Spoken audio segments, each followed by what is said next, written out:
Hi again. I'm playing Celeste again. And I freaking love it. It's been a couple days. Might have been a week or so actually. I don't remember. I have a bad sense for the flow of time.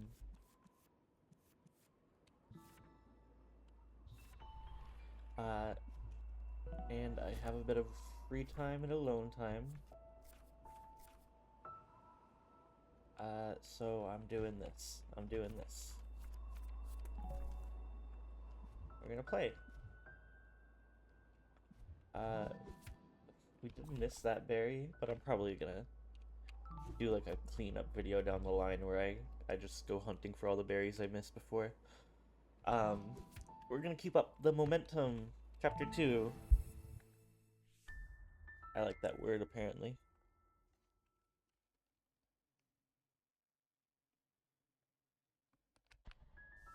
And we're at the old site.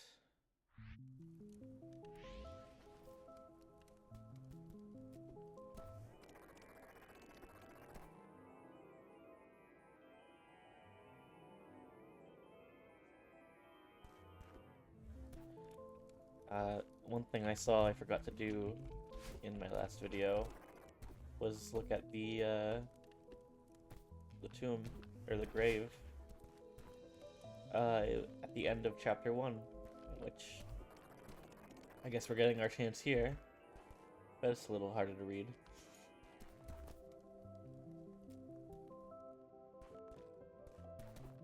Anyways, this is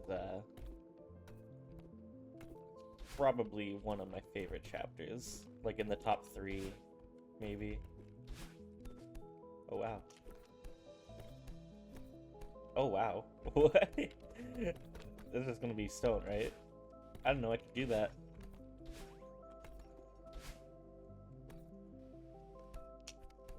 I do know that I do have to, before I even progress, go and pick up this little secret. Okay.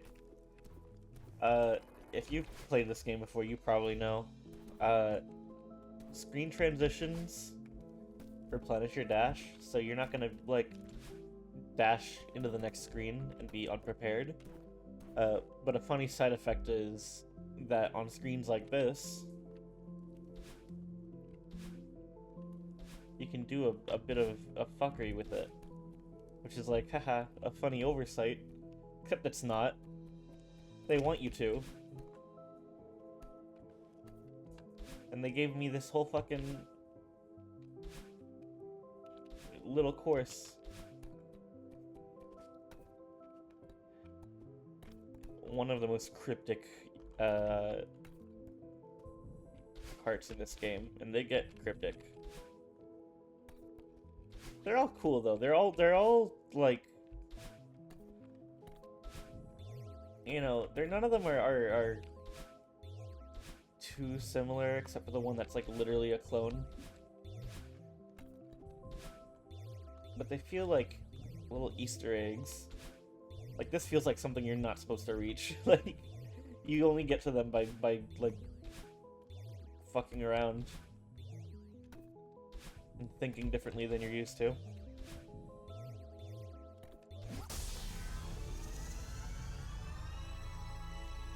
Resurrections.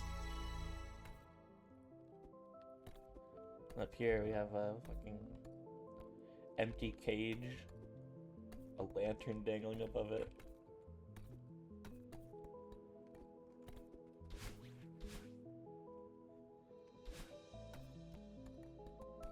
Well, Theo told us that this place is centuries old.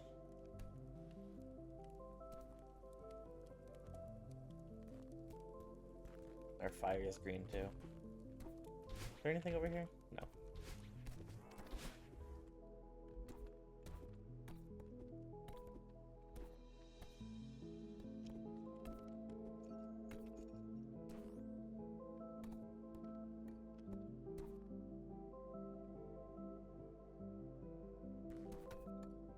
It's such a gorgeous level.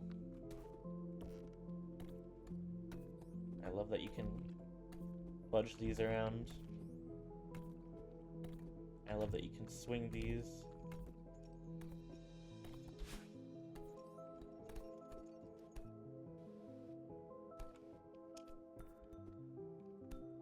Oh, and these things are amazing.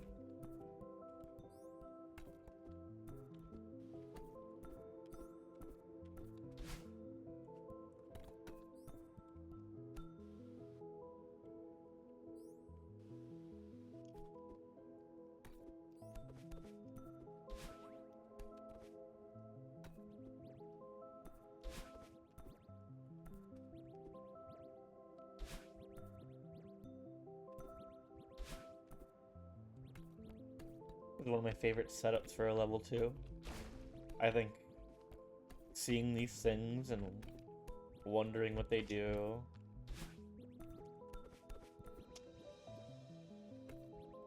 They're all over the fucking place, and they are like the most satisfying object you've seen in the game so far.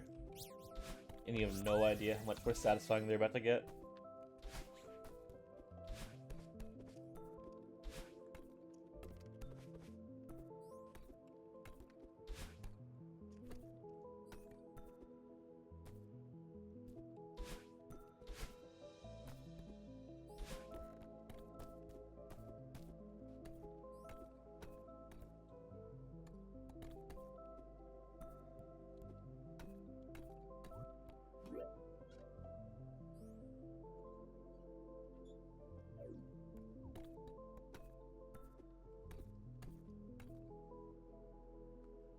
I feel like I'm being quieter this episode. Honestly, and real quick, I meant to get this clock off. So much of what I like about this game is just like everywhere in this level. Like the atmosphere is probably at its best right now. The music.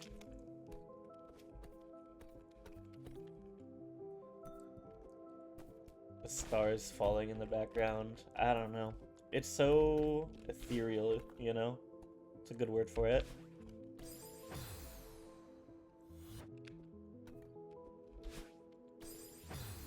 I like trying to do things the wrong way.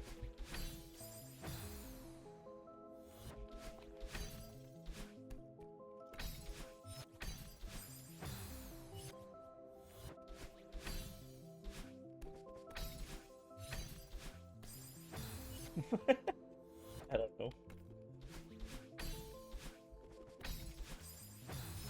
One more time. No. I have to actually make it over here first for it to count. There we go. And this is the screen where over on the right I got to duck into that hole.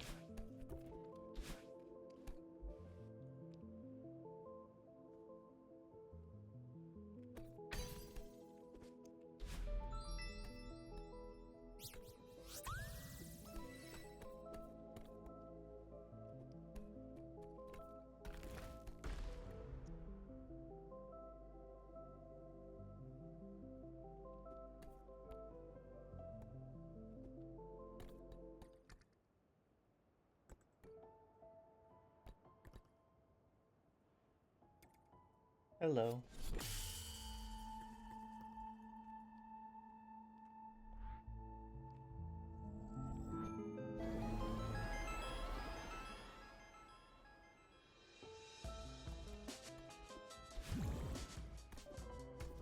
What a transition. Like every single regard, you know?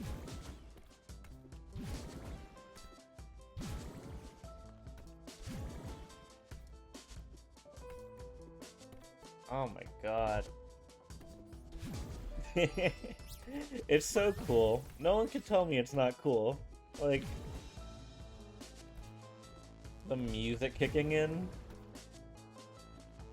Suddenly everything you've been looking at this whole level makes sense now. Yeah, that evil you on the loose somewhere.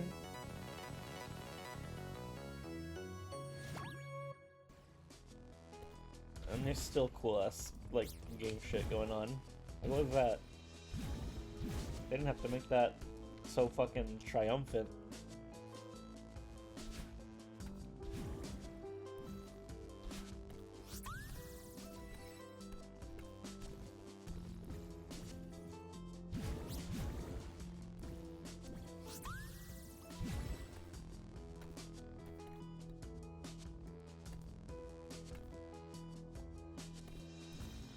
Get this before I forget it.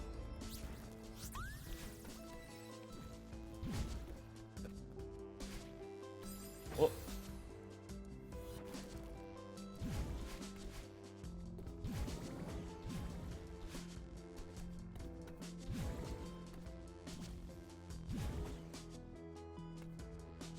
Like, just look at the way you fucking move through them. It's like jelly. The way it ripples.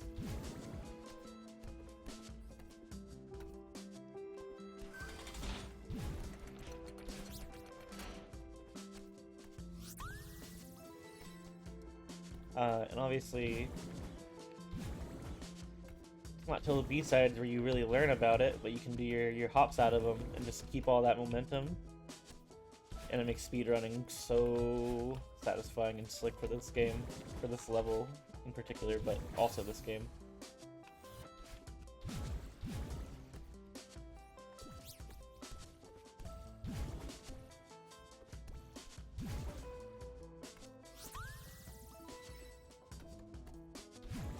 So there's, like, lore in this game. Like, Celeste Mountain has lore. It's implied somewhere in here. You go through, like, a lot of very, like, meticulously man-made ruins, you know? There's history. Including these, this old site. Like 1300 or something, the year 1300, according to Theo. Or I could be getting that number wrong, but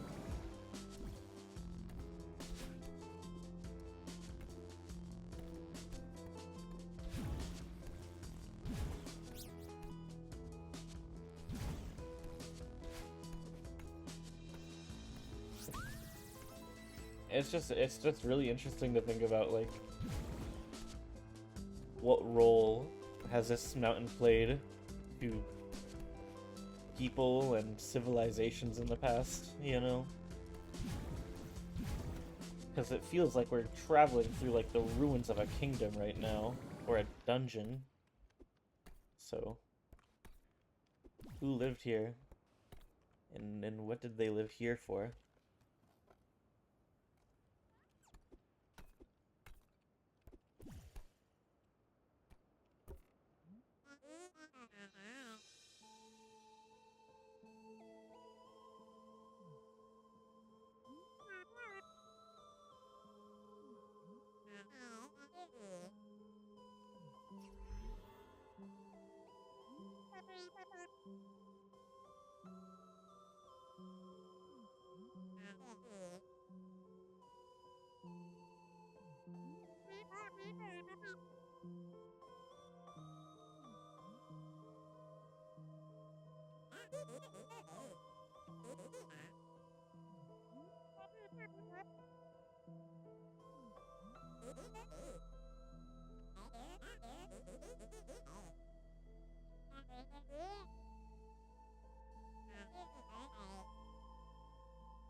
Nope.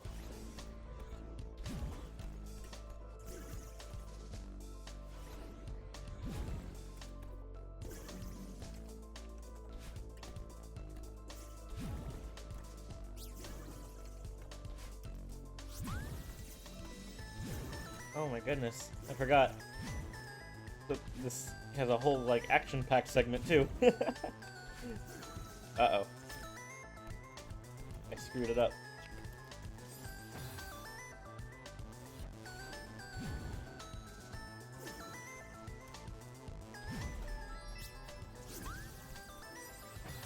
Damn it. We got it already, though. This is, Battling. Or, I guess, Biminal. She's just a real helpful voice.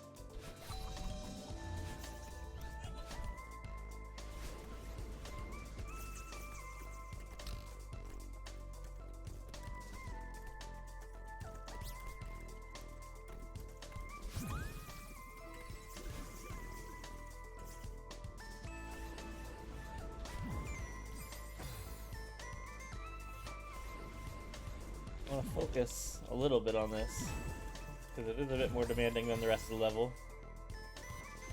But, yeah, there's an interesting shift that kind of has to occur when you're playing this level for the first time, where you catch on, and suddenly you, like, understand exactly how Madeline moves and why she's doing it in the way she does.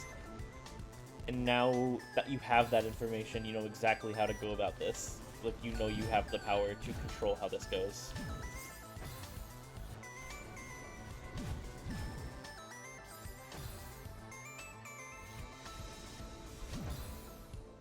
Okay, this one's a little tricky, apparently. I'm trying to imagine this in my head now.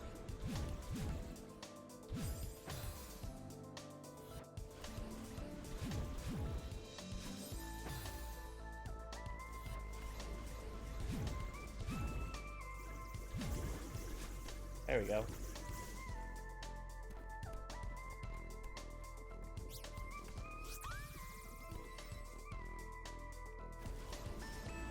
The lazy part, the weak part, or the pragmatic part? An interesting take on those ideas.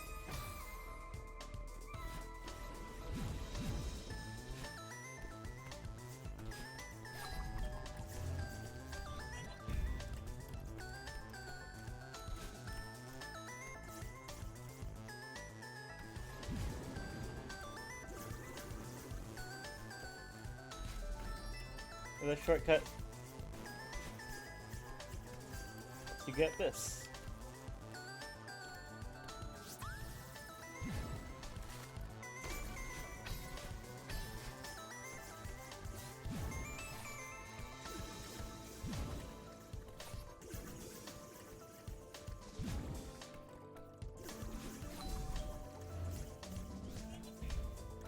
Wow.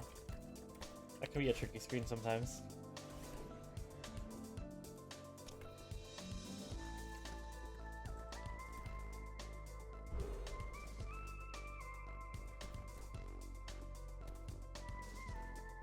Bye.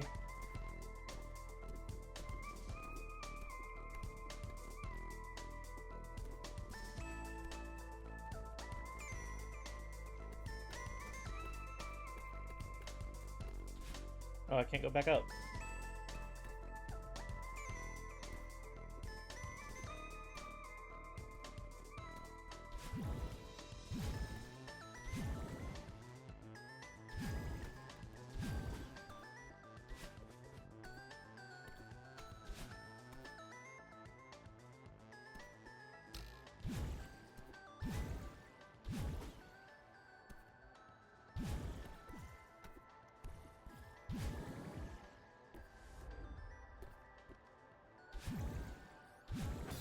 Oh, my bad.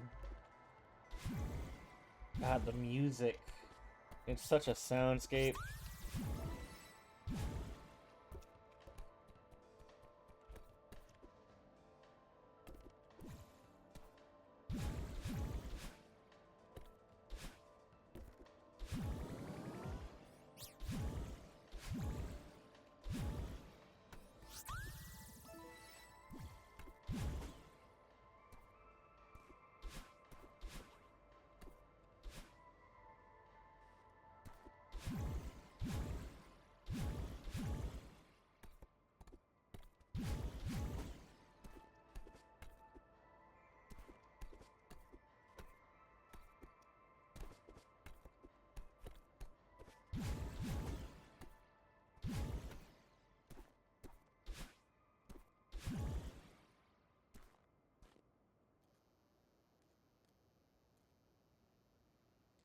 Phone.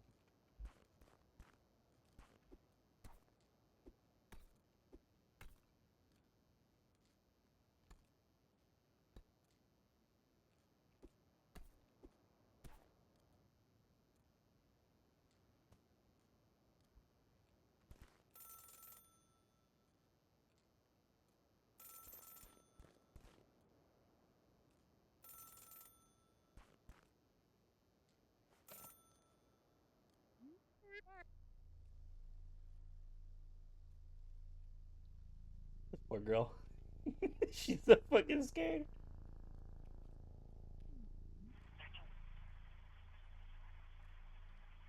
Yes.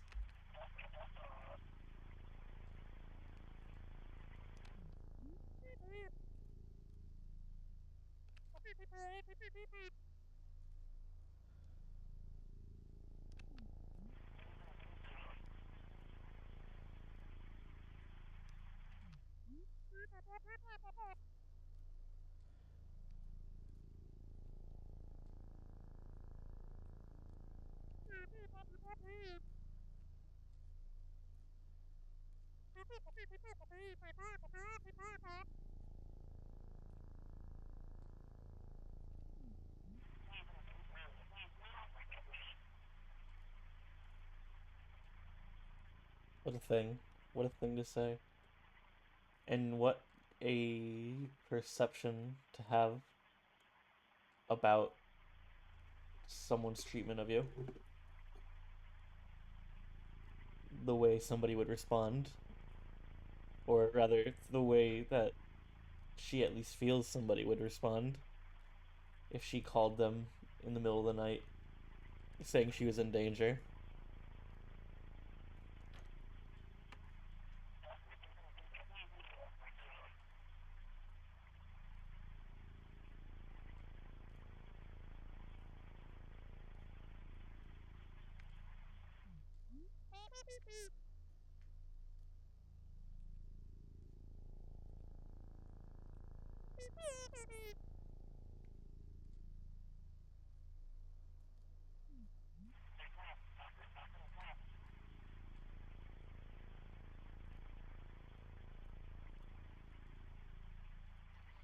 And it seems like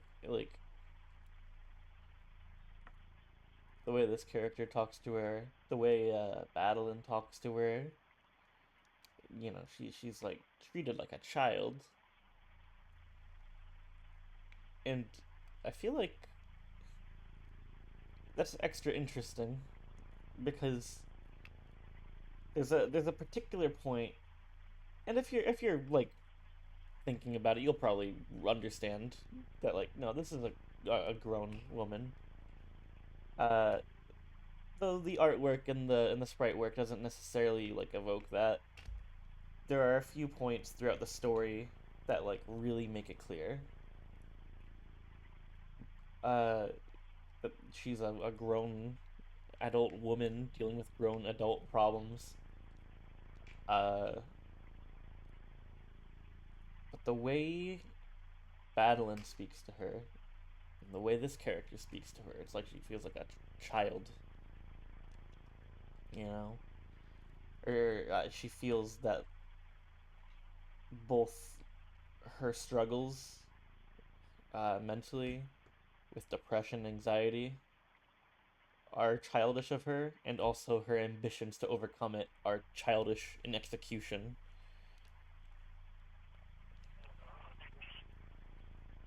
Which, of course, is nonsense. But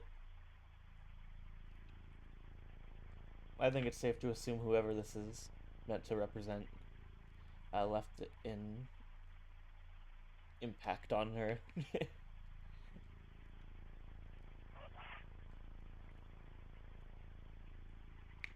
I wouldn't be surprised if they're a major player in why she's so afraid and resentful of her feelings to begin with, and why she vilifies them in Battlein.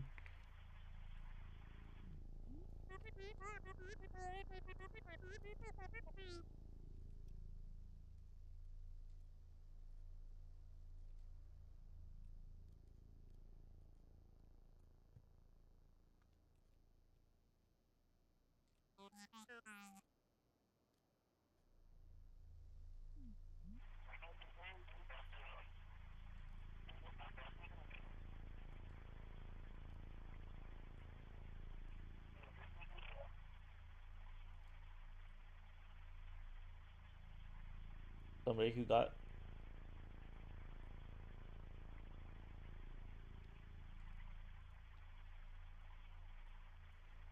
somebody who left her. The way it's phrased here, I haven't talked to you in months. As though it's not like some expectedly mutual thing.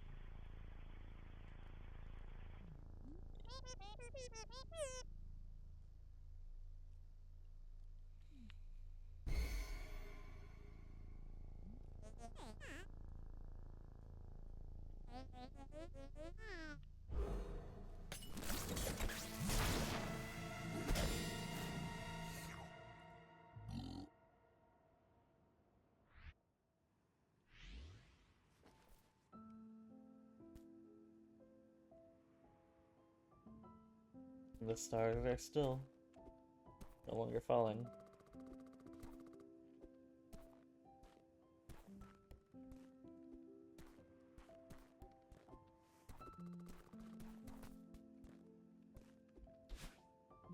This is definitely where I think the truth of the game kind of sets in. You know, we've already learned that the gameplay is tight and that the mechanics are fun. The physics feel great, but now we're understanding the tone of the story.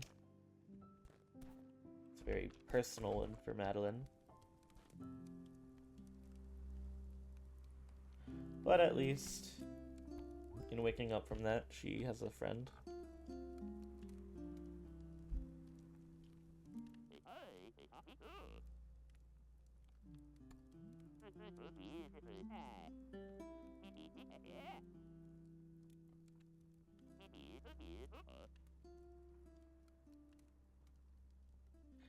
So he got past us while we were sleeping. I guess it would be the same night.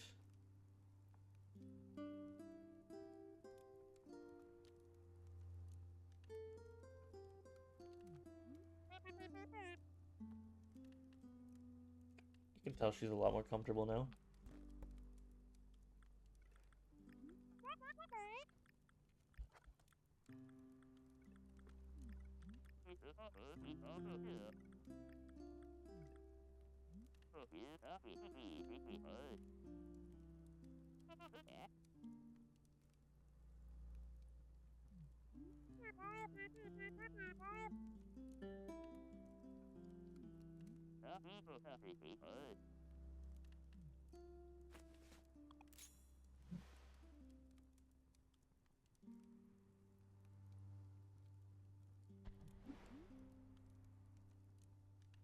Theo. Can't do that, Theo.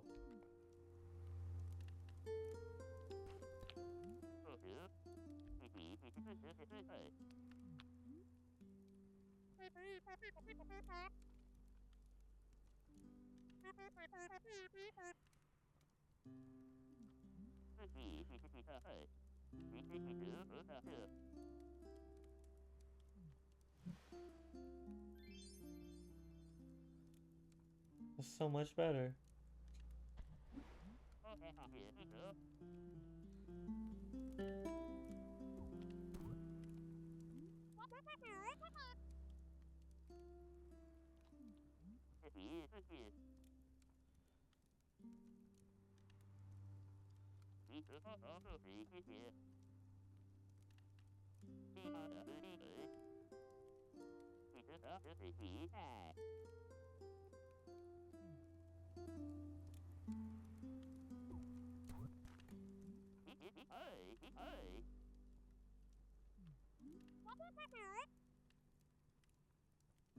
Yeah, you did.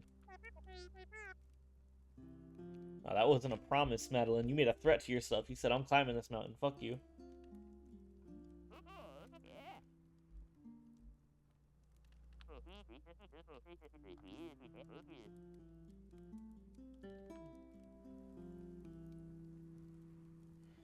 Hey, you still got a ways to go.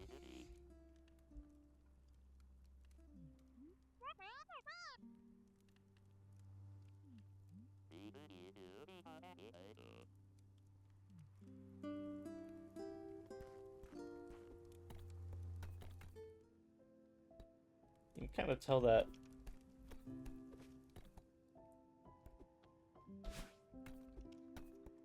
in this world in general, Madeline kind of seems to stand out.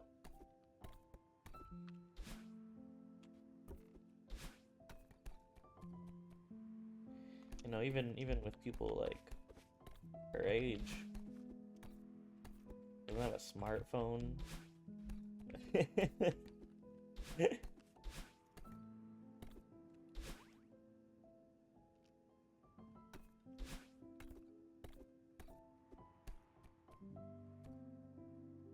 But we know she uses the internet too, so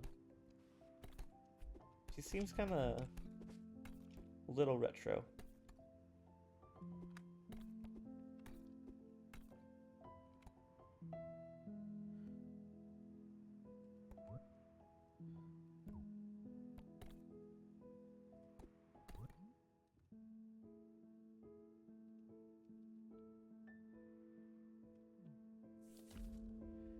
An apparition, not of this world, but because of it, lurking out of frame.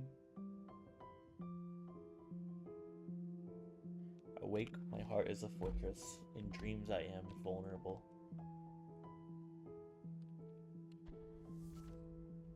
It's the most artistic and thoughtful video game hint.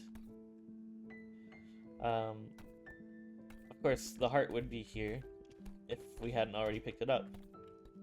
And this would be our cue to figure out how to get to it while Madeline is still asleep.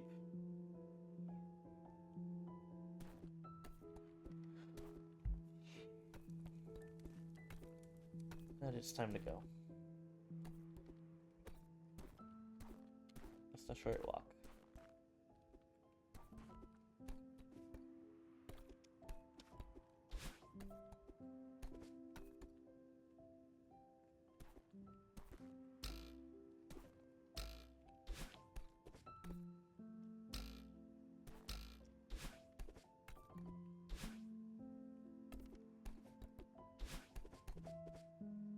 Oh, I forgot the B-side, didn't I? That's not good.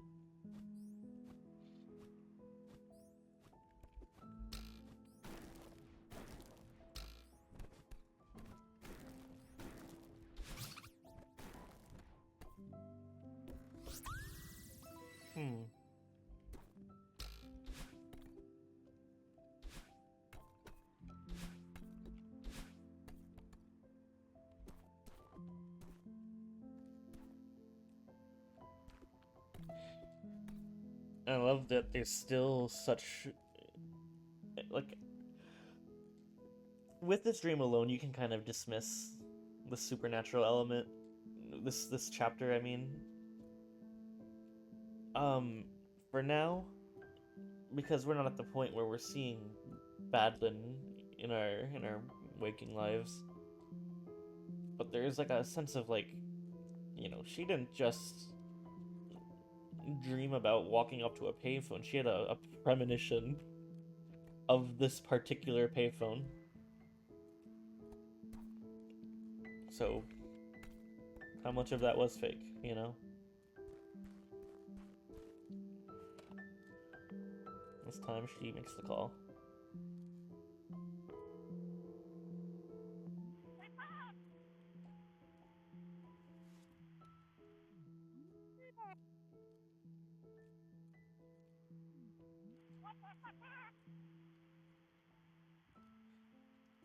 Mom is old.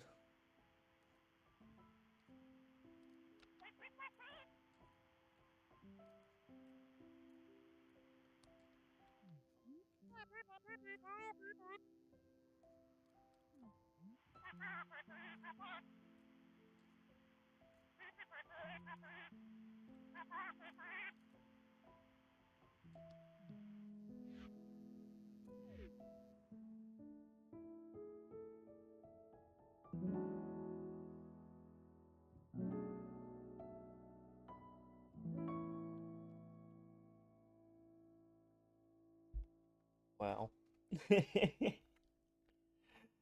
uh, you know, I notice when I take my time with games, I get a lot more emotionally affected by them.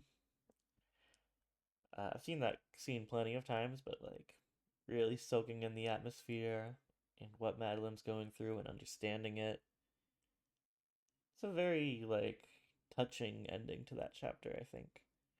There's still so much wrong. Uh, there's still so much that needs to be confronted within Madeline, but like just the thought that like yes, but for now she has somebody she can reach out to and call for help, you know.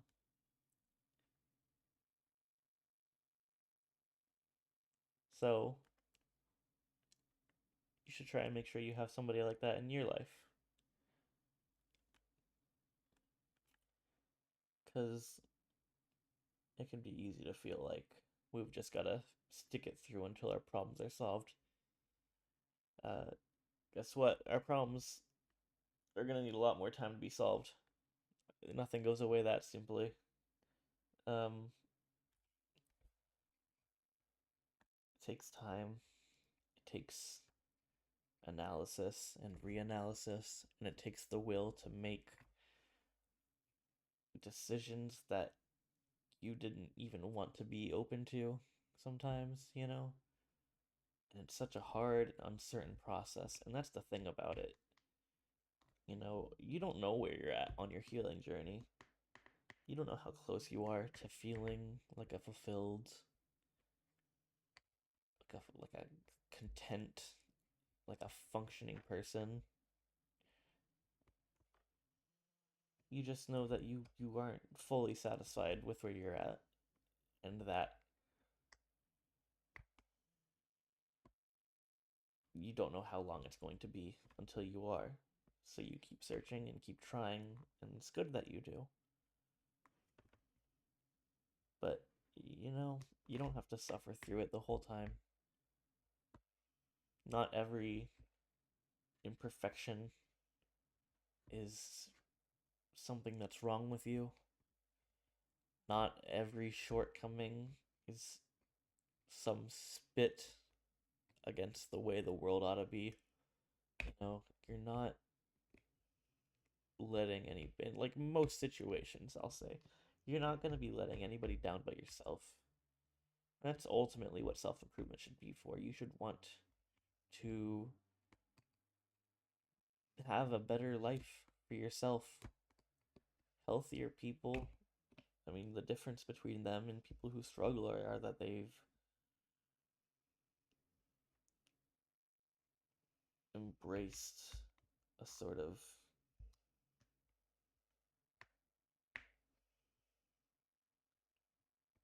well, I don't know. I don't know if I have a sweeping statement to make about it. think there's a good argument to be made, though, that, at least according to my experiences, self-improvement has been a process of learning to identify and challenge cycles in your life. And I think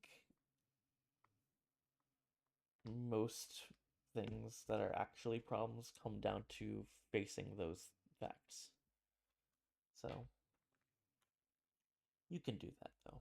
You have a lot of time. And if you're lucky, you'll have a lot of support too. And if you're lucky, you'll have support that understands the human condition and appreciates the fact that suffering and making bad decisions and feeling out of control or hysterical are things that come with feeling uncertain about everything, you know? It's not some bad thing to embrace the fact that you're confused and embrace the fact that you're scared.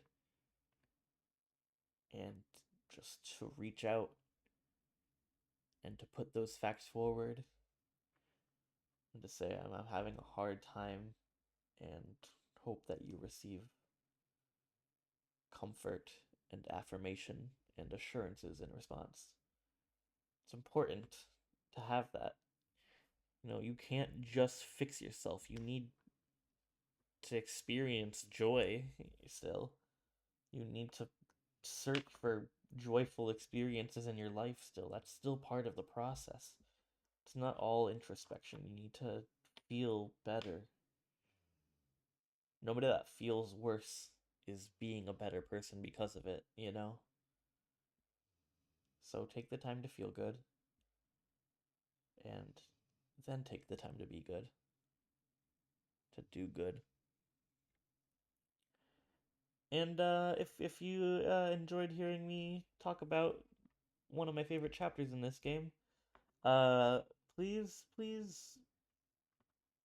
fucking, I don't know, like, subscribe, and comment.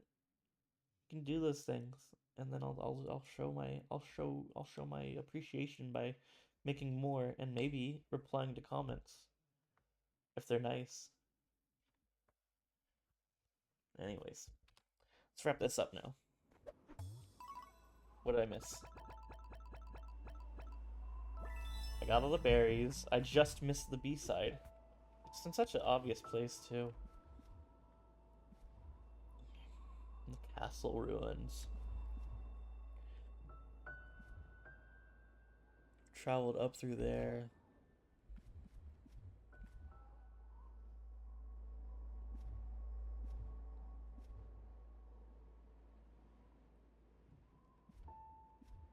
That's our payphone down there. Madeline has a little jump to do.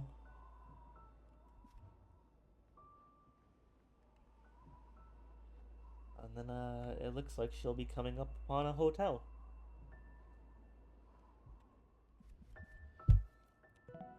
Let's take a look at her stats. We have 41 deaths. Only missed one strawberry and one B-side. We've been playing for an hour and 6 minutes. We'll be doing some speedruns, by the way, every now and then.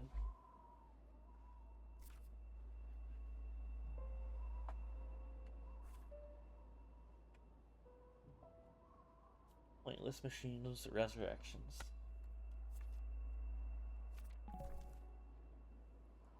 Alright. Well, thank you so much for watching, and have a great day. Goodbye.